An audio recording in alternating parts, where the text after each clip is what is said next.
Back to news. Formula ఈ car race కేసులో మరి కాసేపట్లో కేటీఆర్ ను విచారించనున్నారు ఏసీబీ అధికారులు. వాస్తవానికి ఈ నెల 6న ఏసీబీ కార్యాలయానికి వచ్చిన కేటీఆర్ న్యాయవాదుల్ని తనతో పాటు అనుమతించడం లేదన్న కారణంతో అక్కడి నుంచి వెనక్కి వెళ్లిపోయారు. మరి కాసేపట్లో జరిగే విచారణకు కేటీఆర్ హాజరు కానున్నారు. కోర్టుకు తెలిపిన వివరాల ప్రకారం తన న్యాయవాది మాజీ అడిషనల్ అడ్వకేట్ జనరల్ రామచంద్రరావుతో కలిసి కేటీఆర్ ఏసీబీ కార్యాలయానికి రానున్నారు. విచారణ జరిగే గది పక్కనే ఉన్న లైబ్రరీ రూమ్ వరకు మాత్రమే కేటీఆర్ న్యాయవాదికి హైకోర్టు అనుమతించింది.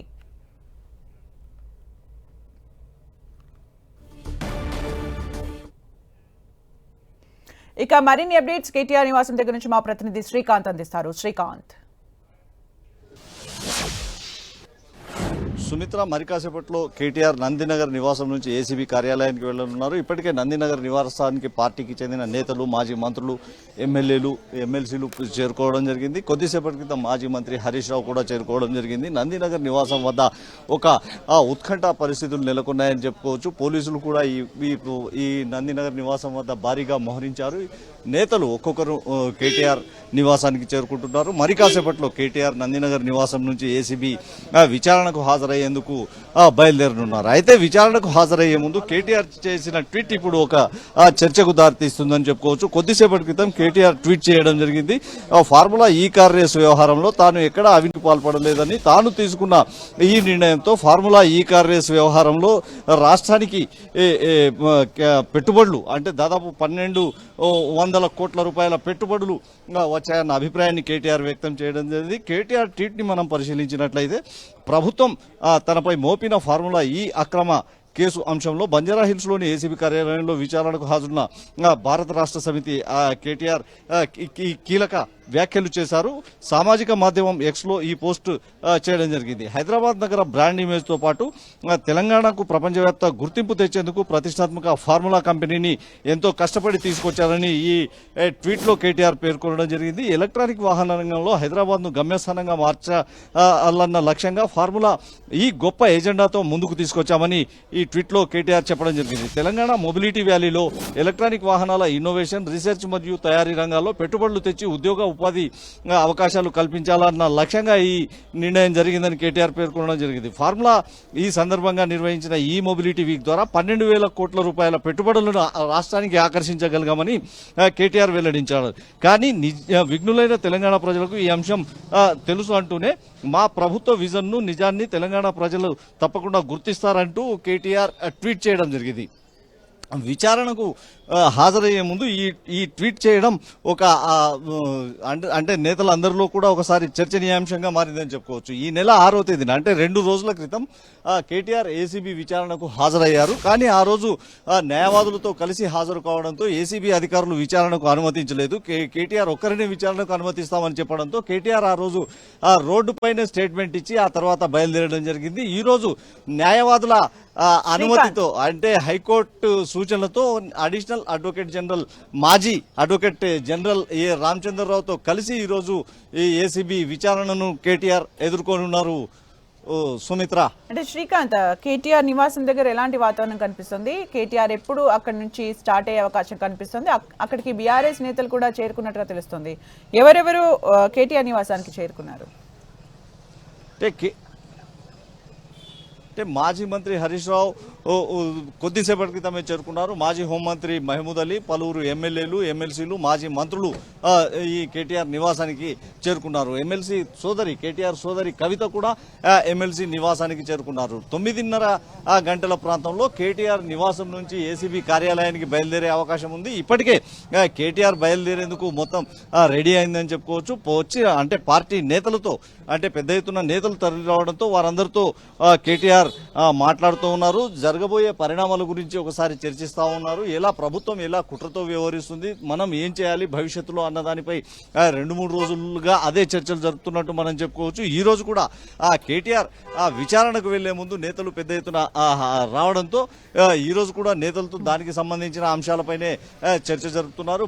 అంటే తాను ఈ కేసులో ఎలాంటి ఫార్ములా ఈ కార్ రేసులో ఎలాంటి అవినీతికి పాల్పడలేదు, ప్రభుత్వం కక్ష సాధింపు చర్యల్లో బియాన్ హోల్డ్ అంటే ఇప్పుడు మనం కేటీఆర్ ఇంటి దగ్గర నుంచి అప్డేట్స్ చూసాం. ఇక మరి కాసేపట్లో ఏసీబీ కార్యాలయానికి కేటీఆర్ వెళ్ళనున్నారు. అయితే ఏసీబీ ఆఫీస్ దగ్గర ఎలాంటి పరిస్థితి ఉందో మా ప్రతినిధి సునీల్ అందిస్తారు. సునీల్, అంటే ఏసీబీ ఆఫీస్ దగ్గర ఎలాంటి వాతావరణం కనిపిస్తోంది, అలాగే విచారణ విభాగంలో ఏ ఆఫీసర్స్ పాల్గొనే అవకాశం కనిపిస్తోంది? ఎస్ సుమిత్ర, రాష్ట్ర రాజకీయంలో తీవ్ర దుమారం రేపుతున్నటువంటి ఫార్ములా ఈ కార్ రేస్ కేసులో నేడు కేటీఆర్, మాజీ మంత్రి, బీఆర్ఎస్ వర్కింగ్ ప్రెసిడెంట్ కేటీఆర్ మరి కాసేపులోనే ఏసీబీ విచారణ ఎదుర్కోబోతున్నారు. మనం చూసాం ఇప్పటికే కేటీఆర్ గతంలో ఏసీబీ విచారణకు వచ్చినా కానీ తన న్యాయవాదిని అనుమతించాలి, లేకపోతే తను లోపలికి రానని చెప్పిన నేపథ్యంలో న్యాయవాదిని అనుమతించకపోయేసరికి నుంచే ఏసీబీ కార్యాలయం ముందు నుంచి అతను వెనుదిరిగిపోయినటువంటి పరిస్థితి. అయితే తన న్యాయవాదిని అనుమతించాలని కేటీఆర్ నిన్న మనం చూసాం హైకోర్టులో లంచ్ మోషన్ పిటిషన్ దాఖలు చేశారు. ఆ లంచ్ మోషన్ పిటిషన్ పై విచారించిన జస్టిస్ లక్ష్మణ్ బెంచి న్యాయవాదిని అనుమతించినప్పుడు కూడా కేవలం విజువల్స్ అంటే కేవలం చూడడానికి మాత్రమే, అతను విచారణ సమయంలో పక్కన కూర్చోడానికి ఎట్టి పరిస్థితుల్లో హైకోర్టు ఒప్పుకోలేదు. కేవలం అతన్ని చూడడానికి, అతని పరిసర ప్రాంతంలో చూడడానికి మాత్రమే అనుమతించింది. అయితే ఒక రూమ్ ని కూడా ఏర్పాటు చేశారు. ఏసీబీ సెకండ్ ఫ్లోర్ లో లైబ్రరీ రూమ్ పక్కన ఇన్వెస్టిగేషన్ రూమ్ లో ఉంటుంది. ఆ లైబ్రరీ రూమ్ కి, ఇన్వెస్టిగేషన్ రూమ్ కి ఒక గ్లాస్ ఉంటుంది. ఆ గ్లాస్ ద్వారా, ఆ విండో ద్వారా కేటీఆర్ ని చూసే వెసులుబాటు ఉంటుందని నిన్న అడిషనల్ అడ్వకేట్ జనరల్ రజనీకాంత్ కూడా నిన్న కోర్టు దృష్టికి తీసుకురావడం జరిగింది. ఇక కోర్టు కూడా ఇరువాదనలు విన్న తర్వాత కేవలం న్యాయవాదిని, అది కూడా కేటీఆర్ తరపు న్యాయవాది జె రామచంద్రరావు, మాజీ అడిషనల్ అడ్వకేట్ జనరల్ గా పనిచేశారు, రామచంద్రరావుని అనుమతించింది హైకోర్టు. రామచంద్రరావు మాత్రమే అక్కడ విజిల్ అంటే చూడడానికి మాత్రమే కోర్టు అనుమతించింది. కానీ ఇన్వెస్టిగేషన్ ప్రాసెస్ లో న్యాయవాది మాత్రము ఉండడానికి వీల్లేదంటూ కూడా హైకోర్టు చాలా కరాఖండిగా చెప్పినటువంటి పరిస్థితి కనబడుతుంది. మొత్తం మీద అధిక నిధుల దుర్వినియోగం, హెచ్ఎండిఏ నిధుల దుర్వినియోగం కావచ్చు, మరోవైపు ఎఫ్ఈఓ కంపెనీకి సంబంధించిన డబ్బుల ట్రాన్సాక్షన్ కావచ్చు, ఆర్బీఐ అప్రూవ్ లేకుండా ఏ విధంగా చేశారు, కేబినెట్ అప్రూవ్ లేకుండా, ఫైనాన్స్ సెక్రటరీ అప్రూవ్ లేకుండా ఏ విధంగా చేశారు, వీటన్నిటికి సంబంధించిన ప్రశ్నలు మాత్రం ఈ రోజు ఏసీబీ అధికారులు ప్రశ్నించే అవకాశం ఉంది. సుమిత్ర, అంటే సునీల్, మొదటి నుంచి కూడా కేటీఆర్ లాయర్లను అనుమతించాలని చెబుతున్న సందర్భంలో ఎలాంటి సపోర్ట్ కోసం కేటీఆర్ అడిగారు?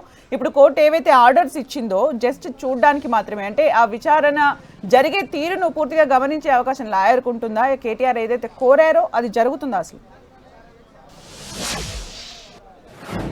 అంటే కేటీఆర్ కోరినటువంటి ఒకే ఒక వర్షన్ ఏంటంటే న్యాయవాది సమక్షంలో తనను విచారించాలి. ఎందుకంటే గతంలో లఘుచర్ల ఘటనలో పట్నం నరేందర్ రెడ్డి వాంగ్మూలం సేకరించిన సమయంలో తన రిమాండ్ రిపోర్ట్లో అతను చెప్పని పేర్లు కూడా పోలీసులు అందులో పేర్కొన్నారనే ఆరోపణలు కూడా గతంలో వినబడ్డాయి. ఇది మళ్ళీ రిపీట్ కాకుండా ఉండాలంటే ఖచ్చితంగా తన న్యాయవాదిని వెంటనే అనుమతించాలంటూ కూడా నిన్న కేటీఆర్ గతంలో ఏసీబీ విచారణకు వచ్చిన సమయంలో కూడా న్యాయవాదులను తీసుకుని వచ్చారు. న్యాయవాదులు లోపలికి అనుమతిస్తేనే నేను లోపలికి వెళ్తాను, విచారణకు వెళ్తాను, సహకరిస్తానని చెప్పారు. కానీ న్యాయవాదులను మాత్రం ఎక్కడ ఏసీబీ అధికారులు అనుమతించలేదు.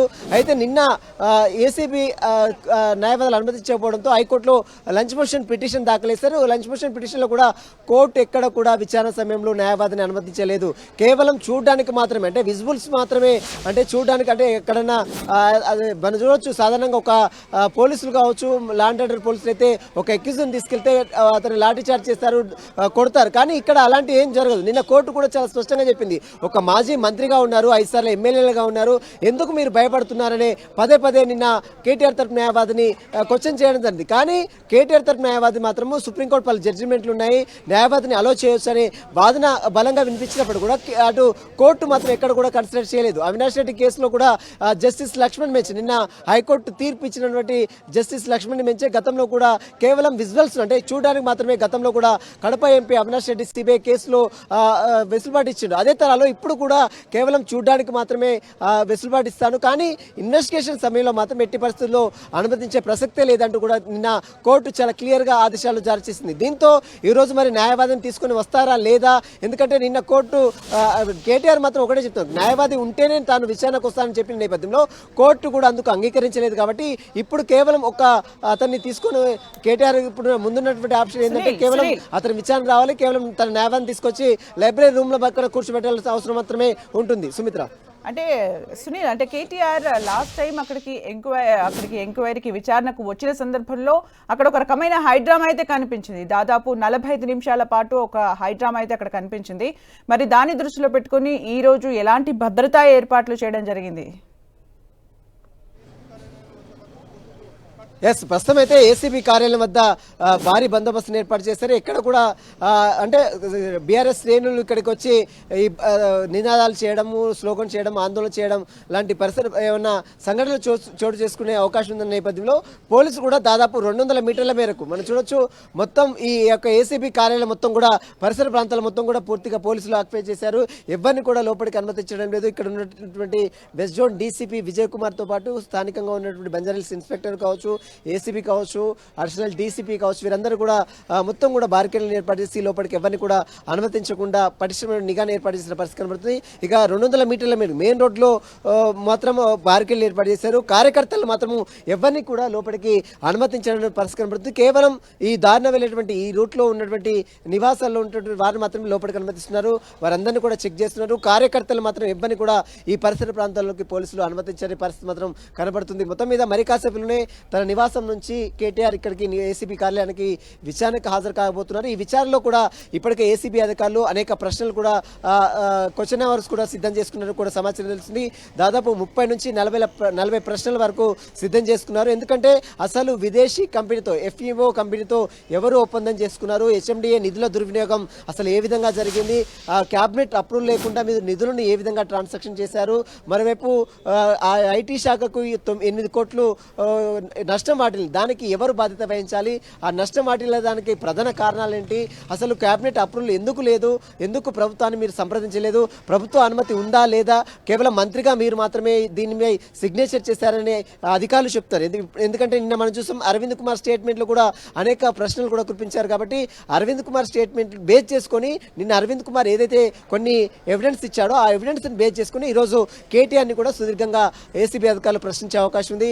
మరోవైపు ఈరోజు అరవింద్ కుమార్ ఈడీ కార్యాలయం కూడా వెళ్లే అవకాశం ఉంది. కాబట్టి ఈడీ కార్యాలయం ఒకవైపు ఈడీ అధికారుల విచారణ కొనసాగుతుంటే మరోవైపు ఏసీబీ అధికారుల విచారణ మాత్రము దర్యాప్తు మాత్రం ముమ్మరంగా కొనసాగుతుంది. ఈడీ ఏసీబీ ఈ కేసులో దూకుడు పెంచారని చెప్పవచ్చు. మరి కాసేపులోనే మాజీ మంత్రి BRS working president Sircilla MLA KTR ఇక్కడికి చేరుకునే అవకాశం ఉంది. ప్రస్తుతం అయితే ఏసీబీ కార్యాలయం వద్ద మాత్రం అటు పోలీసులు మాత్రం అన్ని తమ ఆధీనంలో తీసుకున్నటువంటి దృశ్యాలు కూడా మనం చూడొచ్చు. ప్రస్తుతం అయితే మరి కాసేపులో మనం చూస్తున్నటువంటి ఈ పరిసర ప్రాంతంలోకి బీఆర్ఎస్ శ్రేణులు ఎవరిని కూడా అలో చేయట్లేదు, ఎవరు రాకూడదని ఇప్పటికే పోలీసులు ఆంక్షలు విధించిన పరిస్థితి కనబడుతుంది. మరి కాసేపులోనే ఈ ఫార్ములా కేసు సంబంధించి పూర్తిగా బీ ఆన్ హోల్డ్. అయితే ఏసీబీ కార్యాలయం దగ్గర పరిస్థితి అది. ఇక మనము కేటీఆర్ నివాసం దగ్గర పరిస్థితిని శ్రీకాంత్ అందిస్తారు. శ్రీకాంత్, అంటే కేటీఆర్ నివాసం దగ్గర పరిస్థితి ఎలా ఉంది? మరి కాసేపట్లో బయలుదేరే అప్డేట్స్ కనిపిస్తున్నాయి. మరి అక్కడ బీఆర్ఎస్ శ్రేణులు, కేటీఆర్ కుటుంబ సభ్యులు ఎవరెవరు కేటీఆర్ కుటుంబానికి చేరుకున్నారు? కేటీఆర్ నివాసం దగ్గర ఈ రోజు ఉదయం నుంచి కూడా ఒక ఉద్రిక్తత పరిస్థితులు నెలకొన్నాయని చెప్పుకోవచ్చు. పార్టీ నేతలతో పాటు కుటుంబ సభ్యులంతా కూడా ఇప్పుడు కేటీఆర్ నివాసంలోనే ఉన్నారు. మరి కాసేపట్లో కేటీఆర్ నందినగర్ నివాసం నుంచి ఏసీబీ విచారణకు హాజరు కానున్నారు. ఈ నేపథ్యంలో ఈ ఉదయం నుంచి కూడా ఈ ప్రాంతంలో ఒక ఉద్రిక్తత పరిస్థితులు బీఆర్ఎస్ నేతల్లో ఒక టెన్షన్ పుట్టిస్తున్నాయని చెప్పుకోవచ్చు. విచారణ పేరుతో ప్రభుత్వం కేటీఆర్ని అరెస్ట్ చేస్తుందన్న ఒక ఆందోళన బీఆర్ఎస్ నేతల్లో వ్యక్తమవుతుంది. ఈ కారణంగానే గత నెల రోజుల నుంచి జరుగుతున్న ఈ పరిణామాల్లో మొదటిసారి ఈరోజు రెండోసారి ఈరోజు ఏసీబీ విచారణకు కేటీఆర్ హాజరవుతున్నారు. ఈ నెల 6వ తేదీన విచారణకు కేటీఆర్ హాజరైనప్పటికీ ఆ రోజు న్యాయవాదుల సమక్షంలో తనను విచారించాలని కేటీఆర్ న్యాయవాదులను తీసుకుని వెళ్లారు. ఆ రోజు పోలీసులు న్యాయవాదుల సమక్షంలో విచారణకు కోర్టు అనుమతి లేదంటూ తిప్పి పంపడంతో ఈ రోజు కోర్టు సూచనల మేరకు ఓ న్యాయవాదితో కలిసి, సీనియర్ న్యాయవాదితో కలిసి కేటీఆర్ వెళ్లనున్నారు. కేటీఆర్ విచారణ సందర్భంగా ఎలాంటి పరిణామాలు చోటు చేసుకుంటాయో అన్న ఒక ఆందోళన మాత్రం గులాబీ నేతల్లో వ్యక్తమవుతుంది. ఇంతకు ముందు జరిగిన కేసులను ఈ గులాబీ నేతలు ప్రస్తావిస్తున్నారు. కొడంగల్ నియోజకవర్గంలో లగచెర్లలో చోటు చేసుకున్న భూసేకరణ సందర్భంగా చోటు చేసుకున్న ఘటనలకు సంబంధించి మాజీ MLA Patnam Narender Reddy confession statement ఇవ్వకపోయినా పట్నం నరేందర్ రెడ్డి తన పేరు చెప్పారని ఈ కేటీఆర్ ను ఇరికించే ప్రయత్నం ప్రభుత్వం చేసిందని, ఇప్పుడు కూడా అదే ప్రయత్నాల్లో ప్రభుత్వం ఉందన్న ఒక అనుమానాలను గులాబీ నేతలు చేస్తున్నారు. ఇప్పుడు మనం చూస్తూనే ఉన్నాం, నేతలంతా కూడా ఒక్కొక్కరుగా పెద్ద ఎత్తునే చేరుకున్నారు. మరికొంతమంది ఇంకా ఎమ్మెల్యేలు, మాజీ ఎమ్మెల్యేలు చేరుకుంటూనే ఉన్నారు. మరి కాసేపట్లో కేటీఆర్ నందినగర్ నివాసం నుంచి ఏసీబీ విచారణకు హాజరు కానున్నారు. ఈ విచారణ ఈరోజు జరిగితే ఈరోజు కేటీఆర్ను అరెస్ట్ చేస్తారా లేదంటే ఎప్పుడైనా అరెస్ట్ చేసే ఒక అవకాశం ఉందన్న అనుమానాలు మాత్రం గులాబీ నేతల్లో వ్యక్తమవుతున్నాయి. ఉదయం నుంచి కూడా చోటు చేసుకున్న పరిణామాలు కూడా బీఆర్ఎస్ నేతలు అంచనా వేస్తున్నారు. ఈ రోజు ఉదయం హరీష్ రావుని హౌస్ అరెస్ట్ చేశారు. దాదాపు 2-3 గంటల పాటు హరీష్ రావును గృహ నిర్బంధంలో ఉంచిన పోలీసులు ఆ తర్వాత వదిలిపెట్టారు. దీంతో హరీష్ రావు కూడా కోకాపేట తన నివాసం నుంచి నందినగర్లోని కేటీఆర్ నివాసానికి చేరుకోవడం జరిగింది. నేతలంతా కేటీఆర్ కు భరోసా కల్పిస్తున్నారని మనం చెప్పుకోవచ్చు. ఎందుకంటే ప్రభుత్వం వేస్తున్న అడుగులు చూస్తుంటే ఖచ్చితంగా కేటీఆర్ ను అరెస్ట్ చేసే అవకాశం ఉందన్న ఒక అనుమానాలు మాత్రం గులాబీ నేతల్లో బలంగా ఉన్నాయి. ఈ పరిణామాలను ఎలా ఎదుర్కోవాలి, పార్టీ పరంగా ఎలా ఎదుర్కోవాలి, న్యాయపరంగా ఎలా ఎదుర్కోవాలన్న దానిపైనే ఇప్పుడు పార్టీ నేతల్లో జరుగుతున్న ప్రధాన చర్చ అని చెప్పుకోవచ్చు. నిన్న మనం పరిశీలించినట్లయితే కేటీఆర్ తెలంగాణ భవన్లో జరిగిన ఓ కార్యక్రమంలో మాట్లాడుతూ ఈ కేసు అంటే గతంలో ఉద్యమ సమయంలో ఉన్న సందర్భంలో పెట్టిన కేసులు ఈ కేసులకు పొంతనే లేదని, ఉద్యమ సమయంలో ఎన్నో ఇబ్బందులు ఉన్నప్పటికీ కేసులు ఎదుర్కొన్నామని, ఇప్పుడు అలాంటి సమస్యలు ఏవీ లేవని, ప్రభుత్వం పెడుతున్న తప్పుడు కేసులను ఖచ్చితంగా న్యాయస్థానాల ద్వారానే ఎదుర్కొంటామన్న ఒక ధీమాను కేటీఆర్ వ్యక్తం చేయడం జరిగింది. ఈ అక్రమ కేసులను ఎదుర్కొనేందుకు ఇప్పుడు మంచి న్యాయవాదులు కూడా తమకు అందుబాటులో ఉన్నారని, దీని గురించి భయపడాల్సిన అవసరం లేదని, ప్రభుత్వ వైఫల్యాలను ఎండగట్టడంపైనే దృష్టి సారించాలన్న సూచనలను పార్టీ నేతలకు వర్కింగ్ ప్రెసిడెంట్ గా కేటీఆర్ చేయడం జరిగింది. రాబోయే ఏడాది కాలం పాటు ప్రభుత్వ వైఫల్యాలు ప్రజల్లోకి ఎలా తీసుకెళ్లాలి అన్న అంశంపై కూడా ఇప్పటికే శ్రీకాంత్ కేటీఆర్ నివాసం దగ్గర పరిస్థితి ఎలా ఉంది? ఇప్పటికే కొంతమంది బీఆర్ఎస్ శ్రేణులు అక్కడికి చేరుకుంటూ ఉన్నారు. అయితే తెలంగాణ భవన్ లో పరిస్థితి ఎలా ఉందో మా ప్రతినిధి ప్రతాప్ అందిస్తారు. ప్రతాప్, తెలంగాణ భవన్ దగ్గర పరిస్థితి ఎలా కనిపిస్తోంది? బీఆర్ఎస్ నేతలు ఏమంటూ ఉన్నారు? ఈ అంశానికి సంబంధించి ఈరోజు ఏసీబీ ఎదుటకు కేటీఆర్ హాజరవుతున్న నేపథ్యంలో తెలంగాణ భవన్ కు ముఖ్యమైన నేతలంతా కూడా వరుసగా చేరుకుంటున్నారు. ఇక్కడ పోలీసు బలగాలు కూడా పెద్ద ఎత్తున మోహరించాయి. ఇక్కడ మనకు ఎమ్మెల్యే కొత్త ప్రభాకర్ రెడ్డి ఉన్నారు, వారితో మనం మాట్లాడదాం. సార్ చెప్పండి, ఈ రోజు ఇష్యూకి సంబంధించి కూడా చూసినట్లయితే ఉదయం హరీష్ రావు హౌస్ అరెస్ట్ కానీ, ఆ తర్వాత విడుదల చేయడం కానీ, బీఆర్ఎస్ శ్రేణులకు సంబంధించిన కొంతమంది నేతలను అదుపు చేయడం కానీ ఎట్లా చూసొచ్చు ఈ రోజు కేసుకు సంబంధించి కూడా? జనరల్గా కాంగ్రెస్ ప్రభుత్వం చేసేదే ఇలాంటి నాటకాలు. గతంలో కూడా కేంద్రంలో కూడా ఇదే పద్ధతిలో పోతేనే వాళ్ళు మరి 15 సంవత్సరాల నుంచి మళ్ళీ పదవులకు రాలేకపోతున్నారు. మరి తెలంగాణలో కూడా డైవర్షన్ పాలిటిక్స్, ఎందుకంటే వాళ్ళకి ఏదైతే పబ్లిక్కు చేయాల్సిన పనులు పక్కన పెట్టి మరి ప్రజలను ఒకవైపు తప్పుతో పట్టియాలి, ప్రజలను వేరే దిక్కు డైవర్ట్ చేయాలి. నిజంగా కూడా ఎన్నో ప్రతి గ్రామంలో తెలంగాణ రాష్ట్రంలో ఉన్న ప్రతి ఒక్కరు కూడా మరి ఎన్నో రకరకాల ఇబ్బందుల పాలవుతుంది. ఇప్పుడు సంవత్సరం దాటిపోయిన తర్వాత కూడా ప్రజల వద్దలకు ఏ నాయకులు కానీ, కాంగ్రెస్ మంత్రులు కానీ, అధికారులు కానీ ప్రజల గురించి ఎక్కడ కూడా సమీక్ష సమావేశాలు కానీ ఇంకేదో లేదు. వీళ్ళు వచ్చి హైదరాబాద్లో రాజధానిలో కేటీఆర్ మీద కేసులు, హరీష్ రావు మీద కేసులు, హౌస్ అరెస్టులు చేసుకుంటా డైవర్షన్ చేస్తారు తప్ప వీళ్ళకి నిజంగా ఫార్ములా ఈ కేసులో అంటే క్యాబినెట్ అప్రూవల్ లేకుండానే నిధులు విడుదల చేశారు, వాటిని కూడా విదేశాలకు తరలించారు, ఇదంతా కూడా చట్టవిరుద్ధంగా జరిగిందని చెప్పేసి ఆరోపిస్తున్నారు. ఇప్పుడు చట్టవిరుద్ధంగా జరిపితే కోర్టులకు ఎట్లాగో వేరు, దాన్ని ఇంకా డైవర్షన్ ఏముందండి? ఇప్పుడు కోర్టులకు పోయినప్పుడు ఇక దాన్ని మళ్ళీ రాజకీయం చేసుకునేందుకు, అరెస్టులు ఎందుకు, ఇంకేదో ఎందుకు? సరే న్యాయం మీరే అంటుండ్రు కదా, కోర్టు దాని పని దాన్ని చేసుకుంటూ పోతున్నది, పోనీయండి, మేము చూసుకుంటాం. ఇప్పుడు ఎవరు అక్కడ ఏమైంది గతంలో ఈ కార్ రేసులల్లో ముఖ్యంగా మరి ఎక్కడ లేనిది అయితే మన తెలంగాణలో లేదు, ప్రపంచంలో అన్ని దేశాలలో ఉన్నది, ఇక్కడ కూడా ఉన్నది.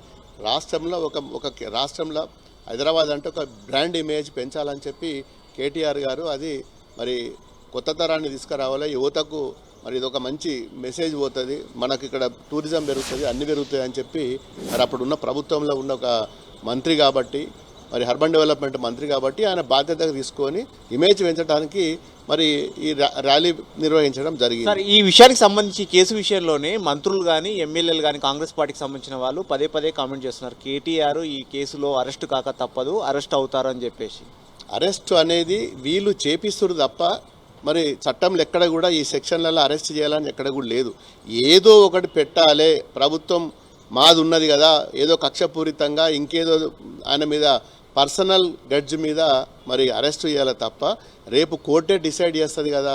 మరి కేటీఆర్ చేసింది ఏం తప్పున్నది, కేటీఆర్ నిజంగా కూడా ఏమైనా విరుద్ధంగా చేస్తే కేటీఆర్ని అరెస్ట్ చేయొచ్చు కదా. దాన్ని వీళ్ళు మరీ దానికి లేనిపోని సెక్షన్లు పెట్టి అనఫీషియల్గా వీళ్ళు సెక్షన్లు పెట్టి పోలీసు వాళ్ళని మేనేజ్ చేసి కోర్టులను మేనేజ్ చేసుకుంటా వీళ్ళు ఇష్టం ఉన్నట్టు మాట్లాడడం అనేది కరెక్ట్ కాదు. నిన్న ఈ కేసుకు సంబంధించి కూడా విచారణలో భాగంగా నిన్న ఐఏఎస్ అరవింద్ కుమార్ కానీ అదేవిధంగా ఇంజనీరు బిఎల్ఎన్ రెడ్డిని కూడా ఈ విచారణలో భాగంగా కూడా వారు కూడా కేటీఆర్ చెప్తేనే మేము చేశాము అని ఒక అప్రూవర్గా మారారని కూడా ఒక లీకులు వస్తాయి వార్తలు. బహుశా వాళ్ళు చెప్పిన దాంట్లో వాళ్ళు ఒక అధికారులు వాళ్ళు ఒక ఐఏఎస్ అధికారులు మరి ఆ విధంగా చెప్పడం అనేది వాళ్ళు ఒక అఫీషియల్గా ఉన్నప్పుడు వాళ్ళు బాధ్యత తీసుకుంటారు. ఈయన పొలిటికల్గా ఒక మంత్రి అన్నప్పుడు మరి మంత్రి ఏం చెప్తాడు, మంత్రికి ప్రతి అంశం మీద కూడా అవగాహన ఉండదు. మరి కిందున్న అధికారులు చేసుకోవాల్సింది ఉంటుంది. కిందున్న అధికారులకు చెప్తే వాళ్ళ చట్టం ప్రకారం ఏం చేయాలనో వాళ్ళు చేస్తారు. ఒకవేళ వాళ్ళకు తెలియకపోతే వాళ్ళు జ్యుడిషియల్గా వాళ్ళు మరి ఆ ఫార్ములా మీద ఎంక్వైరీ చేసుకొని వాళ్ళు తెలుసుకొని మరి సబ్మిట్ చేసేది ఉండే. మరి అది అధికారుల తప్పిదానికి కేటీఆర్కి సంబంధం లేదు కాబట్టి కేటీఆర్ ఏం సరే. ప్రభుత్వం చాలా దూకుడుగా ఉంది ఈ విషయానికి సంబంధించి మీరు పార్టీ తరఫున ఎట్లా ముందుకెళ్తారు? ప్రజలన్నీ కూడా గమనిస్తుండే ఖచ్చితంగా మేము ఎదుర్కొంటాం. కాంగ్రెస్ను ఎదుర్కొనే సత్తా దమ్ము ధైర్యం మాకున్నది. వాళ్ళు ఎన్ని పెట్టినా ఎన్ని తప్పుడు కేసు పెట్టినా ఏది పెట్టినా కానీ వాళ్ళ అధికారంలో ఉండి అధికారాన్ని అండబెట్టుకొని రకరకాల ఈ చిత్రహింసలు చేసుకోవడానికి ప్రయత్నిస్తే దాన్ని ఎదుర్కోవడానికి సిద్ధం. Okay, right. ఇది ఎమ్మెల్యే ప్రభాకర్ రెడ్డి చెప్తున్నది. మొత్తం మీద బీఆర్ఎస్ భవన్ అయితే కాస్త పోలీసులు అడావిడి ఉంది. మనం బయట కూడా చూడవచ్చు, పెద్ద ఎత్తున పోలీసులు అయితే గేట్ వద్ద మోహరించారు. కొంతమంది ముఖ్యమైన నేతలంతా కూడా తెలంగాణ భవన్కు చేరుకున్నారు. మరికొంతమంది కేటీఆర్ నివాసం వద్దకు వెళ్లారు. కేటీఆర్ దగ్గర నుంచి ఇప్పుడు నేరుగా అక్కడ నుంచి ఆయన ఏసీబీ కార్యాలయానికి వెళ్ళబోతున్నారు. కాబట్టి ఏసీబీ ఇప్పటికే రెండోసారి కూడా నోటీసులు ఇచ్చింది. ఈరోజు విచారణకు హాజరు కావాలని చెప్పేసి కూడా చెప్పారు. కాబట్టి ఈరోజు ఆయన ఏసీబీ ఎదుట హాజరు కాబోతున్నారు. ఈ ఫార్ములా ఈ రేస్కి సంబంధించిన విషయంలో నిధులు క్యాబినెట్ అప్రూవల్ లేకుండా ఫెమా నిబంధనలకు విరుద్ధంగా నిధులు విడుదల చేశారు, వాటిని పంపించారనే ఆలోచనతోటి ఆరోపణలపైన కూడా విచారణ జరగబోతుంది. చెప్పండి. రైట్, మీరు లైన్లో ఉండండి. కేటీఆర్ నివాసం దగ్గర నుంచి అప్డేట్స్ అందించడానికి మా ప్రతినిధి శ్రీకాంత్ లైవ్లో సిద్ధంగా ఉన్నారు. అలాగే ఏసీబీ ఆఫీస్ నుంచి సునీల్, తెలంగాణ భవన్ నుంచి ప్రతాప్ అప్డేట్స్ అందించడానికి సిద్ధంగా ఉన్నారు. రైట్, మనం ఫస్ట్ కేటీఆర్ నివాసం దగ్గరికి వెళ్దామంటే శ్రీకాంత్, మనము తెలంగాణ భవన్లో సిచ్యువేషన్ చూసాం. బీఆర్ఎస్ శ్రేణులందరూ కూడా అసంతృప్తిగా కనిపిస్తూ ఉన్నారు. అంటే ప్రభుత్వముని ఎదుర్కొంటామని కూడా చెప్తూ ఉన్నారు. అయితే నిజానికి కేటీఆర్ నివాసం దగ్గర ఎలా ఉంది సిచ్యువేషన్? కేటీఆర్ నివాసం దగ్గర ఇప్పుడు మనం పరిస్థితిని చూస్తున్నాం. నేతలంతా కూడా సిద్ధమవుతున్నారు. మరి కాసేపట్లోనే మరికొద్ది నిమిషాల్లోనే కేటీఆర్ ఏసీబీ విచారణకు హాజరయ్యేందుకు బయటకు వచ్చే అవకాశం ఉందని ఓవైపు నేతల్లో ఒక టెన్షన్ కూడా మొదలైందని చెప్పుకోవచ్చు. నిన్న మొన్నటి నుంచి ఈ పరిణామాలు జరుగుతున్నా ఈ మరి కాసేపట్లో కేటీఆర్ ఈ విచారణకు బయలుదేరతారన్న విషయంతో నేతలంతా ఇక్కడ ఒక్కసారిగా గుమిగూడారు. నేతలంతా అంటే వివిధ ప్రాంతాల నుంచి అంటే మాజీ ఎమ్మెల్యేలు, ఎమ్మెల్సీలు, మాజీ మంత్రులు కూడా పెద్ద ఎత్తున కేటీఆర్ నివాసానికి చేరుకోవడం జరిగింది.